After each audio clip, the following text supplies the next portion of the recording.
Hi guys, ಇವತ್ತು ನಾನು ಮೀನು ಪದಾರ್ಥ ಮಾಡ್ತಿದ್ದೀನಿ. ಇರೋದು 4 ಮೀನು. ಮೀನಂದರೆ ಉಂಟಂತಲ್ಲ ಪದಾರ್ಥಕ್ಕೆ.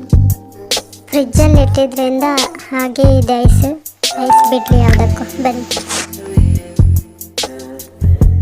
ಮೊದಲಿಗೆ ನಾವು ಈ ಪ್ಯಾನ್ಗೆ ಎಣ್ಣೆ ಹಾಕುವ.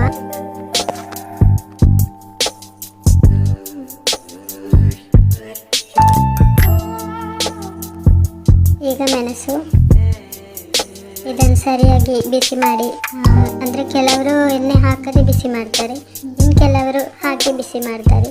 ಇವೆರಡರಲ್ಲೂ ರುಚಿ ಇದೆ. ಆದರೆ ಎಣ್ಣೆ ಹಾಕದೆ ಮಾಡಿದರೆ ನನಗೆ ತುಂಬ ಇಷ್ಟ. ನಿಮಗೂ ಆ ಥರ ಇರ್ಬೋದು ಯಾರಿಗಾದರೂ. ಕೆಲವರಿಗೆ ಎಣ್ಣೆ ಹಾಕಿ ಇಷ್ಟ ಆಗ್ತದೆ, ಕೆಲವರಿಗೆ ಎಣ್ಣೆ ಹಾಕದೆ ಹಾಗೆ ರೋಸ್ಟ್ ಟೈಪ್ ಮಾಡಿ ಇಷ್ಟ ಆಗೋದುಂಟು. ಬಿಸಿ ಆಯಿತು, ಇಷ್ಟು ಸಾಕು ಅನಿಸುತ್ತೆ. ಈಗ ಸ್ವಲ್ಪ ಜೀರಿಗೆ ಹಾಕುವ. ಅಂದರೆ ಕೆಲವರು ಜಾಸ್ತಿ ಹಾಕ್ತಾರೆ, ನನಗೆ ಸ್ವಲ್ಪ ಸ್ವಲ್ಪ ಹಾಕಿನೇ ಅಭ್ಯಾಸ. ಯಾಕೆಂದರೆ ಅದು ಮತ್ತೆ ಕಹಿ ಆಗ್ತದೆ ಜಾಸ್ತಿ ಪದಾರ್ಥಕ್ಕೆ. ಹಾಗಾಗಿ ಸ್ವಲ್ಪ ಜೀರಿಗೆ ಮತ್ತು ಸ್ವಲ್ಪ ಕೊತ್ತಂಬರಿ ಹಾಕಿ ಹಾಗೆ ಬಿಸಿ ಮಾಡೋಣ.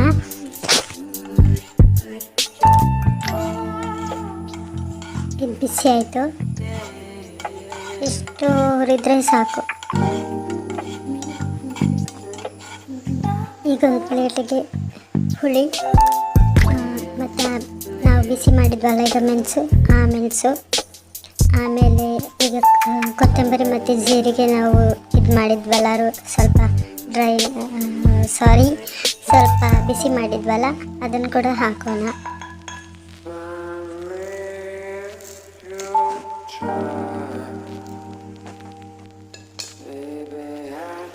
ಸ್ವಲ್ಪ ಅರಿಶಿಣ, ಎಷ್ಟು ಬೇಕೋ ಅಷ್ಟು ಹಾಕಿ ನೀವು. ನಾನು ಸ್ವಲ್ಪನೇ ಹಾಕಿದ್ದೇನೆ.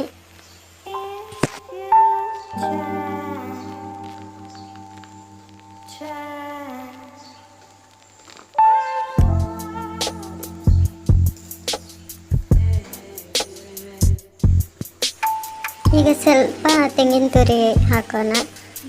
ಅಂದರೆ ನಾನು ಅರ್ಧ ಗಡಿ, ಅಂದರೆ ತೆಂಗಿನಕಾಯಿ ನಾವೀಗ ಕಟ್ ಮಾಡಿದಾಗ ಅರ್ಧ ಗಡಿ ಇರ್ತದಲ್ಲ, ಅದಕ್ಕೆ ನಾವು ಅರ್ಧ ಗಡಿ ಅಂತ ಹೇಳ್ತೇವೆ. ಆ ಅರ್ಧ ಭಾಗವನ್ನು ಮಾತ್ರ ನಾನೀಗ ಇದು ಮಾಡಿ ತುರಿ ಮಾಡಿ ಮಿಕ್ಸಿಗೆ ಹಾಕ್ತೇನೆ.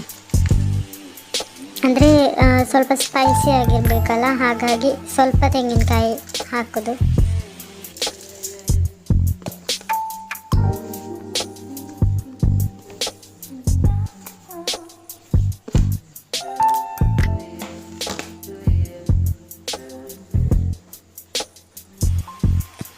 ಸ್ವಲ್ಪ ನೀರು ಹಾಕೋಣ,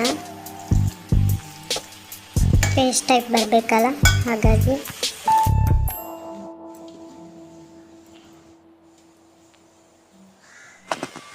ಈ ಪೇಸ್ಟ್ ಕೂಡ ರೆಡಿ ಆಗಿದೆ. ಈಗ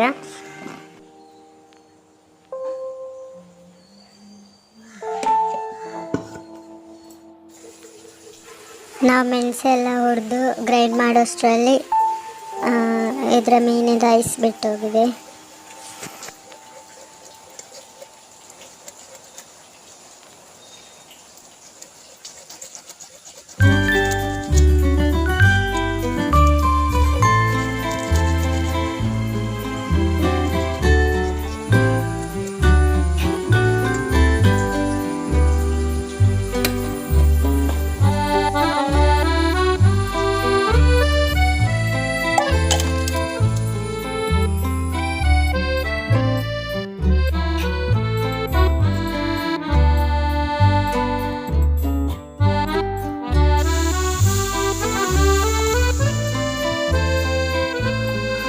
ಈ ಪೇಸ್ಟನ್ನು ಈಗ ಬೇಯಿಸಲಿಕ್ಕೆ ಬಿಡುವ.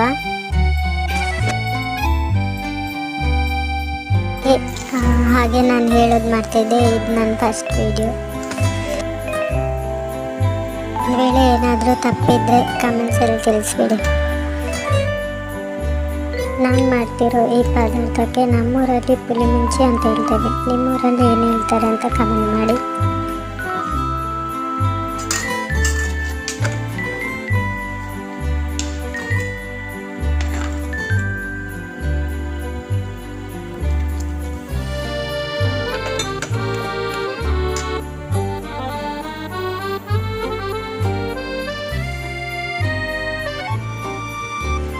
ಅದು ಮೀನು ಬೇಯ್ದ ನಂತರ ಅಂದರೆ ಸ್ವಲ್ಪ ಹೊತ್ತಾದಮೇಲೆ ಅದರ ಮೊಟ್ಟೆ ಹಾಕುವ ಅದಕ್ಕೆ.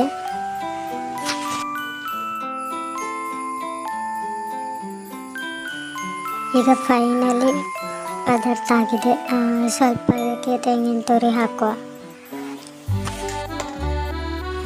ಅಂದರೆ ಲಾಸ್ಟಿಗೆ ತೆಂಗಿನ ತುರಿ ಹಾಕೋದ್ರಿಂದ ಸ್ವಲ್ಪ ಟೇಸ್ಟ್ ಬರ್ತದೆ. ನಾನು ಮಾಡಿದ ಈ ಪದಾರ್ಥ ಇಷ್ಟ ಆದರೆ ಲೈಕ್ ಮಾಡಿ.